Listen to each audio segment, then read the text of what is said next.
do you get someone in crisis to talk to you when they don't want to? It's a common question from officers, and the answer might surprise you. Because when someone shuts down, just asking more questions usually isn't the solution. So what do you do? Someone refusing to talk to you is frustrating. It makes it harder to resolve the call. In this video, I'll show you 4 practical things you can do to help people start talking to you. Now, there's a lot of reasons why someone may not want to talk to you when you arrive on a crisis call.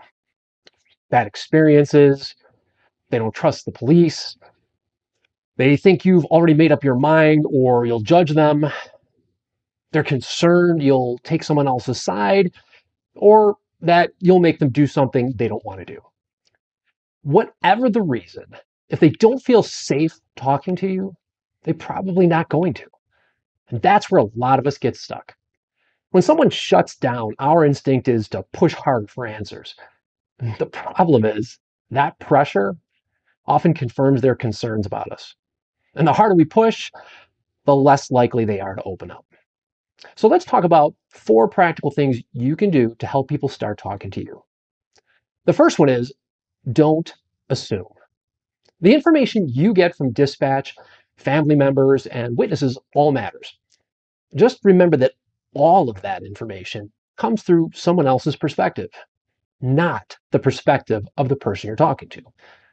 If your words, tone, or body language in any way suggest that you've already made up your mind, the person in front of you is much less likely to engage. Approach the conversation with the mindset that there may be parts of the story you haven't heard yet. You know what others think is happening. You don't yet know how this person sees it. But it's not enough to just keep an open mind. The person needs to see that you actually have one, which leads us to the second thing you could do to help get people talking. Tell them you want to hear their side. Don't assume they know you're actually interested in their perspective. Tell them. Let them know you've already gotten some information about what's going on, but you want to hear from them before making any decisions. You could say, I've talked to your partner and heard their concerns, but I want to hear your side before I make any decisions. Simple statements like that show people that you haven't already made up your mind and that their voice matters. Now, even after you've made it clear you want to hear their side, some people may still be reluctant to talk. And that's because they may have concerns they haven't told you about. Which brings us to the third thing you could do to help get people talking. Acknowledge their concerns and reassure them. Sometimes people won't tell you why they don't want to talk to you. They may be worried about being judged, concerned about what's going to happen, or convinced you're going to make them do something they don't want to do. Instead of waiting for them to bring those concerns up, acknowledge them first. By directly acknowledging any concerns they might have, you can reduce their resistance to speaking with you. You can say something like, I heard you've had some bad experiences with police officers before, so I'm guessing you probably don't trust me right now. Then quickly reassure them. I want you to know that I'm not going to do anything here until I talk to everyone, especially you, and get the whole story. I want to try to find what works best for everyone involved. By acknowledging their concerns and reassuring them, you've started to mitigate some of the things that may be keeping them quiet.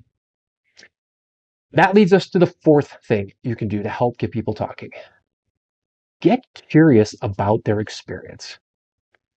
Once they've started to let their guard down, focus less on getting information and more on understanding what the situation feels like for them. Instead of asking generic questions in a frustrated tone like, so what happened? Try asking a question that shows genuine curiosity about their experience. What do you want me to understand about what's happening right now?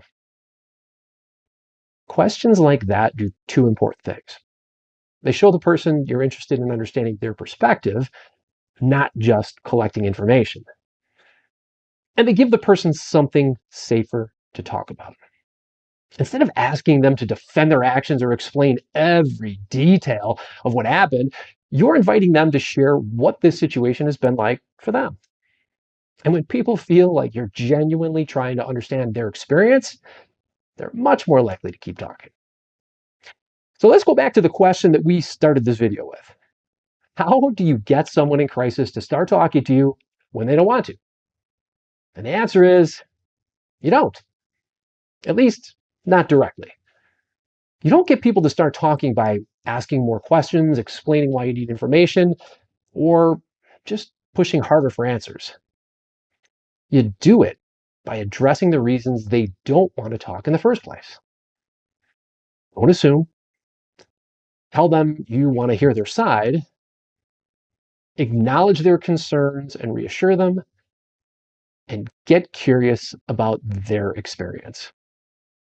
People rarely start talking because you asked the perfect question. They start talking when they decide you're someone they can trust enough to talk to. Now, getting someone to talk is only the first step. But what do you do when they start opening up and they're still overwhelmed, angry, or highly emotional? Check out this video right here where I break down the AVA process, a simple way to help people calm down and keep the conversation moving forward. And if you found this helpful, be sure to subscribe for more practical crisis communication tips. Until next time, train to respond, not just react, because calm, confident action changes everything.